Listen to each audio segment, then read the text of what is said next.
Allah says don't even go near fornication, adultery, az-zina. Don't even go near it. He doesn't say la tazinu, don't do adultery, don't commit adultery. He says don't go near it. In other words, there's the act itself, and then there is a series of smaller acts that lead to it. It's got a perimeter around it, and you can't even go close to it. One has to understand the language of the Quran and the sensitivity in which it deals with this subject to appreciate the wisdom of Allah Azza wa Jal and how He's counseling us in dealing with this problem. Allah Azza wa Jal is telling us there are certain things that in and of themselves are not haram. You're not going to be able to pinpoint it and say it is wrong. But when you get involved in it, you're going to get sucked into a gravitational field, and it'll pull you in slowly and surely, little by little by little, and eventually it'll get you. Eventually it'll come at you. You know, one of the things we learn about Shaytaan that is remarkable to me is that he's extremely patient. He won't get you one shot. He'll come at you and he will put a little bit and a little bit and a little bit and a little bit until he destroys your character. He won't come and make you do the wrong thing right away. You know?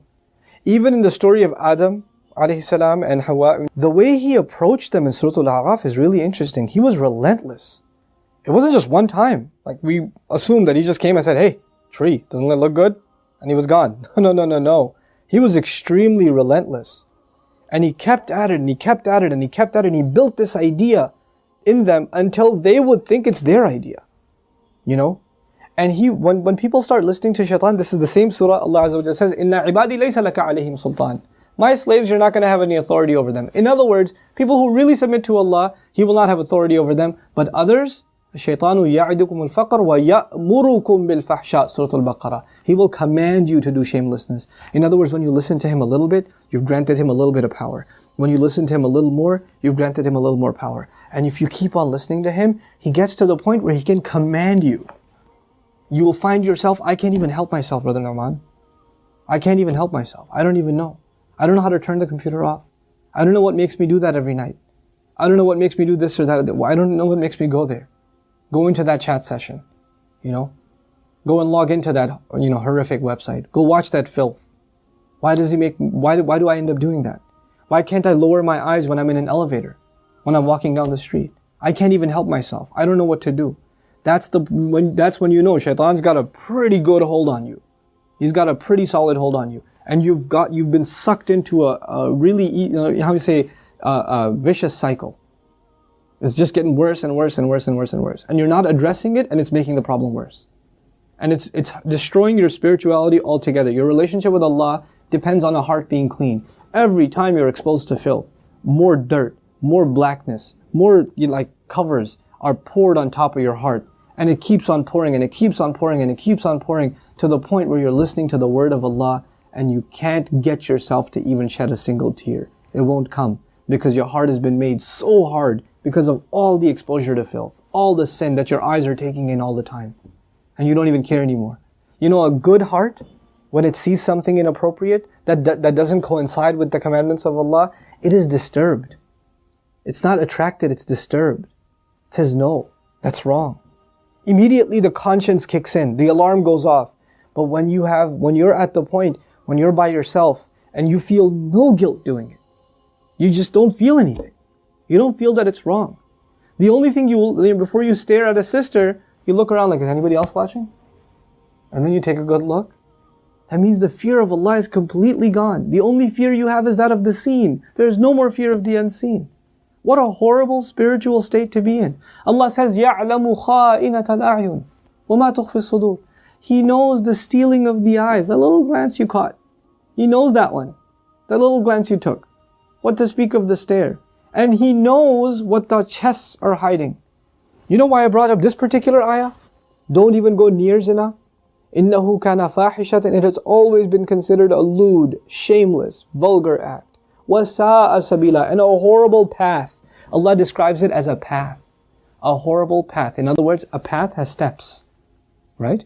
A path is made up of steps. You have to identify which step you're in. What makes you get into this? And for each of you, there's a process, there's a cycle. You're in a room by yourself. You're after school, you've got a couple of hours before your parents get home. You're among a bunch of friends that don't have any standards. You have to identify what leads you to this sin every time, and you have to cut it in its tracks. You have to stop going down that path. وَسَاءَ سَبِيلًا. What's amazing to me about this ayah, where it's situated. Right after this ayah, Allah says, don't murder people. وَلَا تَقْتُلُوا النَّفْسَ الَّتِي حَرَّمَ اللَّهُ إِلَّا بِالْحَقِّ. Don't kill any person that innocent person essentially. Allah mentioned this crime first and murder second. Can you think of that? Like, we think of murder as this huge crime, right? But Allah says, when you violate the dignity of a human being, that's fahsha. Looking at a human being in that way is violating your own and their dignity. And when we kill a person, we have violated their physical, their right to life. So there's the spiritual murder, fahsha. And there's the physical murder, qatl. There's two kinds of murder here. So Allah mentions the spiritual murder first. Our standards have gone so low. A movie comes out, you see a couple of trailers, you tell yourself, there's just one bad scene in it, it's okay. It's PG-13, it's not R. What used to be R 10 years ago is now PG-13. What used to be PG-13 is now PG. They put filthy scenes in everything now. And we don't even care about the spiritual price we're paying. It's affecting our prayer, it's affecting our dua, it's affecting our character. It's affecting our family life. It is. And we don't care. We just think, hey, that's life, bro. Come on, live in the times. It's alright. That's just what it is now. What can you do? So many of you don't care what kinds of pictures you put up of yourselves on your Facebook pages. I stopped going on Facebook for a reason. I don't say that Facebook is haram or whatever, but for me personally, I couldn't do it anymore. I just couldn't do it. I stay in, we'll put something up on our Bayina thing, like an announcement or this or that.